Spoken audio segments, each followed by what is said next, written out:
प्रिय विद्यार्थियों नमस्कार। ये अपनी क्लास बीएससी पार्ट थर्ड अकार्बनिक रसायन की है।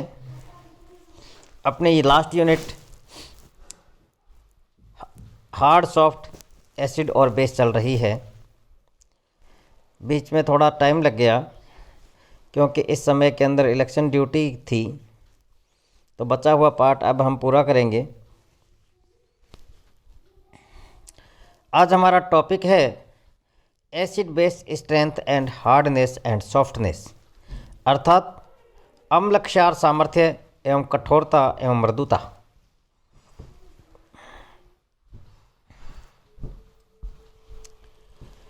किसी भी अम्ल अथवा क्षार को कठोर अथवा मृदु इस आधार पर हम लोग मानते हैं कि उनकी प्रायिकता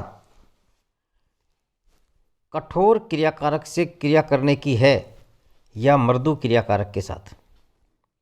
जैसे एक बेस बी कठोर है, जैसे नीचे वाला एग्जांपल है अपने पास, कठोर है या फिर ये सॉफ्ट है या हार्ड है। यह निम्न अभिक्रिया के इक्विलिब्रियम कांस्टेंट, जिसे हम लोग साम्य स्थिरांक कहते हैं, कि इसके मान पर निर्भर करता है। जैसे एक अभिक्रिया हमारे पास ये है BH प्लस CH3HG, तो CH3HGB और H प्लस। अब यहाँ पर हम बात करें इक्विलिब्रियम कांस्टेंट की, तो equilibrium constant K is equal to active mass of product upon active mass of reactant. ये आ गया प्रोडक्ट अपॉन रिएक्टेंट। तो इसके बाद हमारे पास हमें क्या मिलता है, BH plus is equal to B plus H plus. एक ये साम्य भी हमारे पास है, तो ये साम्य, तो इसके लिए K की वैल्यू ये आ गई। तो CH3HG plus B CH3HG B plus, इसके लिए ये K की वैल्यू हमारे पास और आ गई।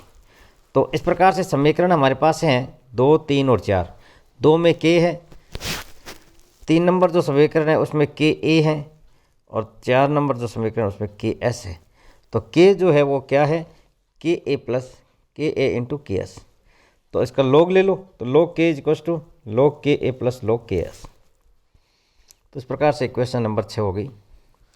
यदि K का मान इकाई से कम है तो B को कठोर कहा जाता है। K का मान इकाई से कम है तो B को कठोर क्षारक कहा जाता है। यदि K का मान इकाई से अधिक है तो B को सॉफ्ट बेस कहा जाता है। नंबर 2, जो समीकरण 4 था उसके लिए KS का मान CH3HGB एवं B से CH3HGB प्लस के निर्माण स्थिरांक को दर्शाता है, जबकि समीकरण 3 में ऊपर वाली जो समीकरण है KA का मान कॉन्जुगेटेड एसिड BH प्लस के डिसोसिएशन कांस्टेंट को शो करता है। तो KA और KS के मानों से भी ये डिटरमाइन किया जा सकता है कि B एक कठोर क्षारक होगा अथवा मृदु क्षारक होगा। यदि pKa का मान log KS से अधिक है तो B को कठोर क्षारक कहा जाएगा, और pKa का मान log K से कम है तो B सॉफ्ट बेस कहलाएगा। ये समीकरण आपको पता है, एक तो ये वाली समीकरण थी, एक ये वाली समीकरण और एक ये वाली समीकरण, ये 3 समीकरण है। उसके बाद उससे हमें ये log K का पता चला। log K की सहायता से ये नंबर 2 पॉइंट हमें समझ में आता है कि यदि pKa का मान log KS से अधिक है तो B जो है वो कठोर क्षारक कहा जाएगा, और यदि pKa का मान log KS से कम है तो B सॉफ्ट बेस कहलाएगा।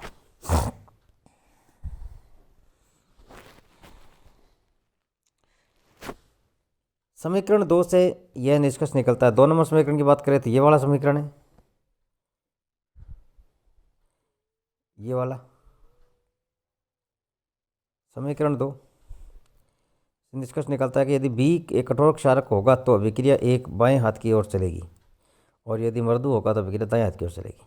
अब प्रश्न यह आता है कि व्याख्या में मेथिल मरकरी सेकंड धनायन को संदर्भ के रूप में क्यों लिया गया? ये एक इम्पॉर्टेंट बात है, ध्यान रखिएगा। CH3Hg जो है इनको क्यों यूज किया गया है? इसके लिए क्या है कि एक प्रारूपिक मृदु सॉफ्ट बेस है, प्रोटॉन की भांति एक मोनोवैलेंसी है जिसकी गणना इजीली की जा सकती है। प्रश्न उठता है कि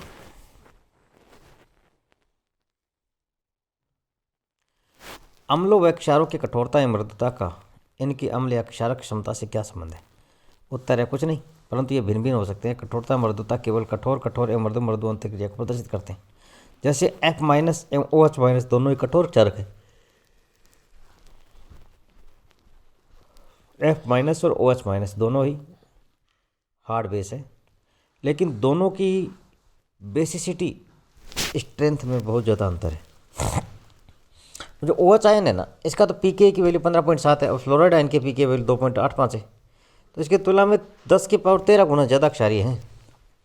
कुछ ऐसे एग्जाम्पल भी ज्ञात है जिनमें प्रबल अम्ल या एक प्रबल क्षार किसी दुर्बल अम्ल या दुर्बल क्षार को प्रतिस्थापित करता हो यदि H-H अंतःक्रिया के उल्लंघन होगा। जैसे निम्न अभिक्रिया में एक प्रबल क्षार सल्फाइड SO3-2 आयन एक दुर्बल क्षार फ्लोराइड F- की कठोर अम्ल प्रोटॉन को प्रतिस्थापित कर देता है।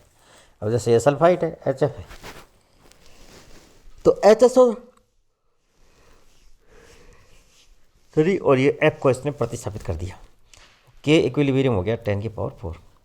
तो सल्फाइड की क्षारीय सामर्थ्य फ्लोराइड से ज़्यादा है, तभी इसने बेस को एसिड को ले लिया। इसी प्रकार अत्यंत कठोर क्षार OH- दुर्बल मृदु क्षार सल्फाइड SO3-2 को मृदु मेथिल मरकरी धनायन में प्रतिस्थापित कर देता है, जैसे कि अभिक्रिया में दिया गया। OH- की क्षारीय सामर्थ्य SO3-2 से कहीं ज़्यादा अधिक है। उपरोक्त प्रतिस्थापन अभिक्रियाएं SHB सिद्धांत के विपरीत संपन्न होती है, लेकिन यदि सामर्थ्य और कठोरता दोनों को ध्यान रखा जाए तो SHB सिद्धांत सफलतापूर्वक कार्य करता है। इस एग्जाम्पल देख लीजिए आप, CH3HgF ये है मृदु और कठोर। CH3Hg जो है ये तो सॉफ्ट है, मेथिल मरकरी, और F जो है ये कठोर है। और HSO3 जो है, इसमें H है ना, ये तो कठोर है, और SO3 है ये मृदु है। तो मृदु मृदु और कठोर कठोर हमें पता ही है, तो कठोर कठोर होगा तो H के साथ F आ जाएगा। मृदु मृदु में CH3Hg SO3- हो गया। और इसी प्रकार से नीचे वाली अभिक्रिया है, तो इनके लिए K इक्विलिब्रियम 10⁻3 और ये 10 इक्विलिब्रियम ग्रेटर देन 10⁻7।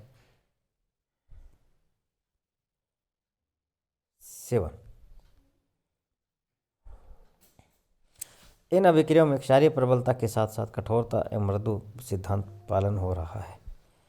तो नीचे टेबल भी दी गई है, इसमें H+ तथा मेथिल मरकरी धनायन दोनों के प्रति विभिन्न क्षारकों की सामर्थ्य दी गई है, ये आपके सामने।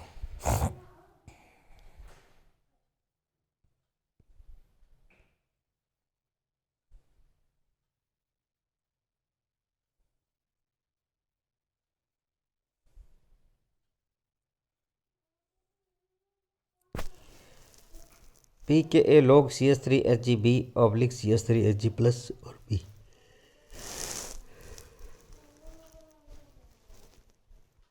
अब pKh ये है, तो सल्फाइड H-2 का try ethyl phosphine ET3 P try ethyl phosphine हो गया। जैसे क्षारक प्रबल तो मेथिल मरकरी आयन व प्रोटॉन दोनों के लिए है, लेकिन इसकी प्रबलता प्रोटॉन की तुलना में मेथिल मरकरी आयन के लिए कहीं अधिक है, अतः ये मृदु क्षारक की श्रेणी में आते हैं।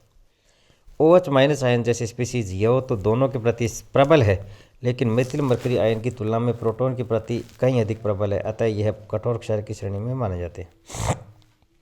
फ्लोराइड आयन यद्यपि दोनों अम्लों के प्रति दुर्बल क्षारक है, लेकिन प्रोटॉन के प्रति कुछ अधिक प्रबल है, तो ये कठोर क्षारक है। निहित अम्लता का गुण और कठोर मृदु कारक, इन दोनों के संयुक्त प्रभाव को इरविंग विलियमसन श्रेणी एवं कुछ नाइट्रोजन ऑक्सीजन सल्फर के स्थायित्व के द्वारा समझा जा सकता है। ये इरविंग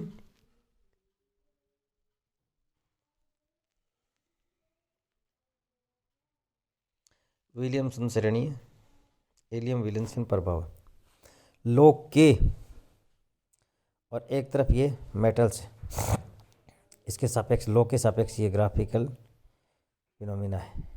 इसमें इसका स्थायित्व जो है जो बेरियम से कॉपर तक बढ़ता है, बेरियम से कॉपर तक स्थायित्व बढ़ता जाता है,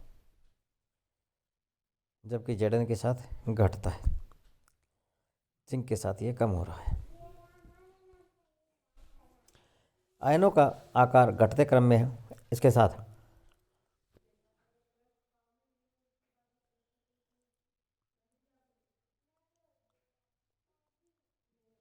कठोरता एवं मृदुता का कारक कार्य कर रहा है। श्रेणी के बाद में पाए जाने वाले धातु आयनों में डी इलेक्ट्रॉन की संख्या बढ़ने के साथ मृदुता का गुण बढ़ता जाता है।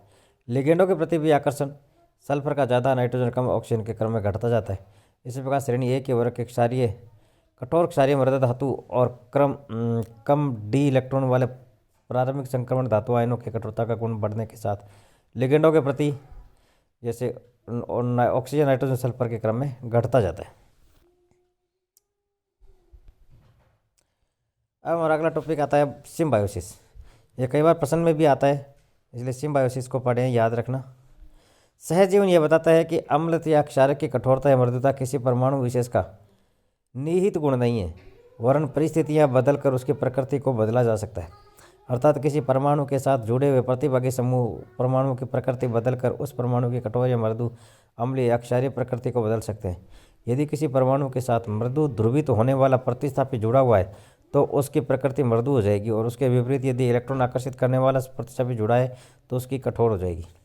जैसे बोरोन कठोर एवं मृदु के बीच की सीमा रेखा का तत्व है, बोरोन मतलब बॉर्डरेंट पर है। यदि उसके साथ 3 कठोर इलेक्ट्रॉन आकर्षित करने वाले प्रतिस्थापी के रूप में फ्लोराइड आयनों को जोड़ दिया, परमाणु को जोड़ दिया जाता है, तो वह BF3 एक प्रारंभिक कठोर लुईस अम्ल बन जाएगा। जैसे ये है R2SBF3, तो R2SBF3 है ना, ये मृदु और कठोर का है, इसके साथ R2O को जोड़ दिया, सहजीवन इसी को तो कहते हैं। तो इसके साथ R2O को जोड़ दिया तो ये क्या हो गया, R2OBF3 हो गया। तो ये कठोर कठोर हो गया, ये मृदु कठोर था, ये कठोर कठोर हो गया। उपयुक्त विपरीत यदि सीमा रेखा पर स्थित बोरोन परमाणु के साथ 3 मृदु धन विद्युत हाइड्रोजन परमाणु जोड़ दिए जाए तो वह BH3 एक प्रारंभिक मृदु लुईस अम्ल हो जाएगा। जैसे ये कठोर मृदु था, इसके साथ R2S, तो ये कठोर मृदु मृदु हो गया। ये भी सिम्बायोसिस है।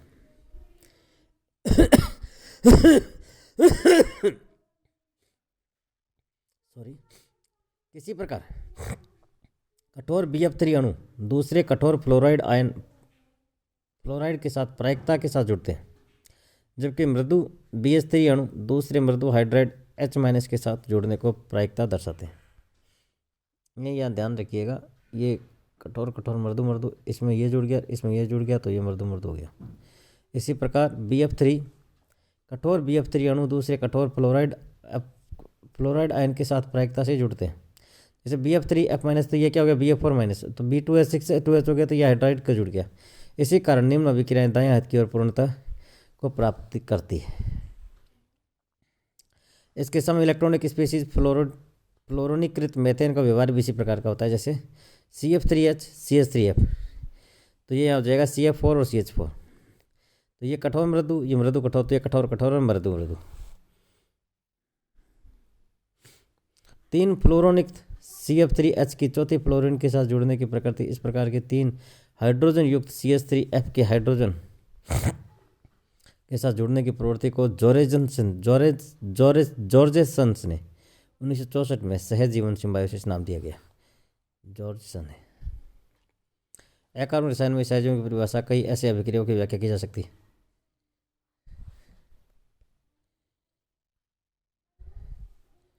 तो कठोरता या मृदुता के सिद्धांत भी है, इनके बारे में हम लोग नेक्स्ट चैप्टर में या नेक्स्ट लेक्चर में डिस्कशन करेंगे। आप लोग जुड़े रहें, नोट्स बनाते रहें। बहुत बहुत धन्यवाद।